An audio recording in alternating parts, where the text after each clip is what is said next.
Hey guys, this is Ryan. I just thought I'd put up a quick one here. After I watched Stan Zinkowski at Bar Z working on his dial indicators, I decided to get off my duff and do a little fixing on a couple dial indicators that I have. There had a couple of them that were missing their crystals. No, I didn't make mine myself like Stan did, but I thought I'd just film a little bit of clip on how I used Chuck Barmerito's um, his screwy balls to help put the crystal in. And first I'll show you here the parts and the dial indicator, and then I'll just do the short demo of how I used the screwy balls in the mill to put the crystal in. I already have the dial indicator taken apart. When I got the dial indicator off of eBay, I knew that it didn't have the crystal on it, but it went pretty cheap. The face on it is, I think it was about 3¼ or somewhere inches on there. And I went online and I actually went to Starrett's site and looked up the current version of the 656, and this one is a 656 T4. I had another in the 656 line that I did a little bit earlier. This one is a little different in that it has screws to hold the dial on, and no matter how careful I tried to be, I ended up losing one of those, so I may have to try to get a small screw. You can see there in the pan, the screws are pretty small. But so what I'm going to do here is, one thing is that when the crystals come, they come flat. But in order to actually install them, they actually need to be kind of pushed out and concaved, convex, depending on which side you're looking at, and then slide in the groove on the ring. And I was having trouble trying to do that with my fingers, so I decided to, or as I was thinking there, I happened to watch Chuck's video earlier today on his Screwy Tuesday, and I thought to myself that the screwy balls and some kind of back on there might allow me to press that down and concave it enough, just enough to get it put on. So that's what I'm going to show you here. And so we're back here, or we're over on the my knee mill here, and what I have in front on here now are the screwy balls that I got from Chuck.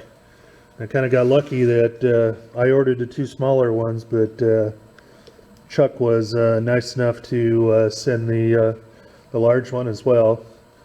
So what I'm doing here is I happened to find an old, for this size, an old canning ring that happened to be just smaller than the size of the lens, or of the crystal.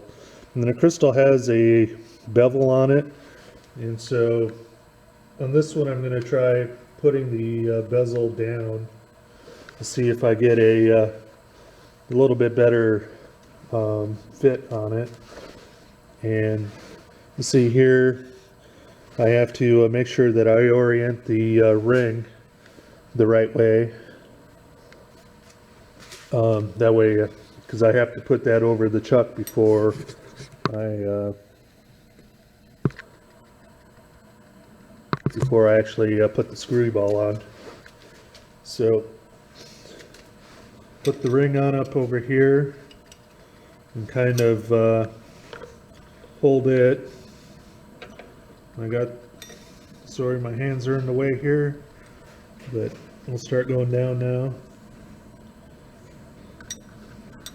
And the screwy ball. Try to get the screw ball lined up kind of in the middle.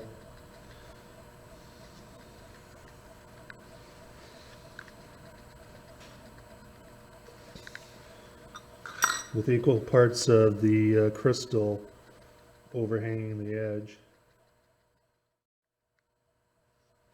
Try not to slide it around too much because the stuff seems to, it'll scratch up fairly easily. So what I'm going to do now is just start using the fine feed on my mill quill here to push down on it.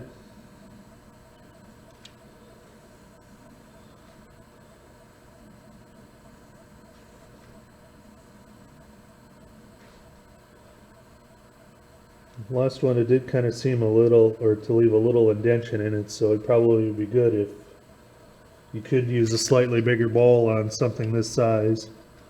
And so what I'm doing here is just getting kind of one side in, so that when I push down here I can kind of tell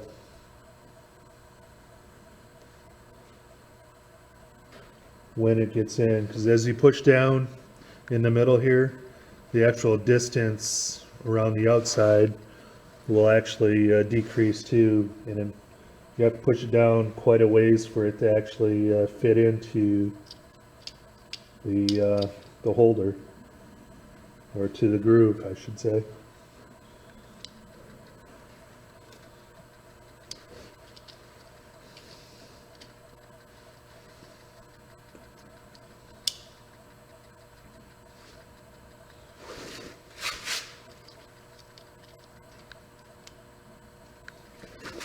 Quite there yet.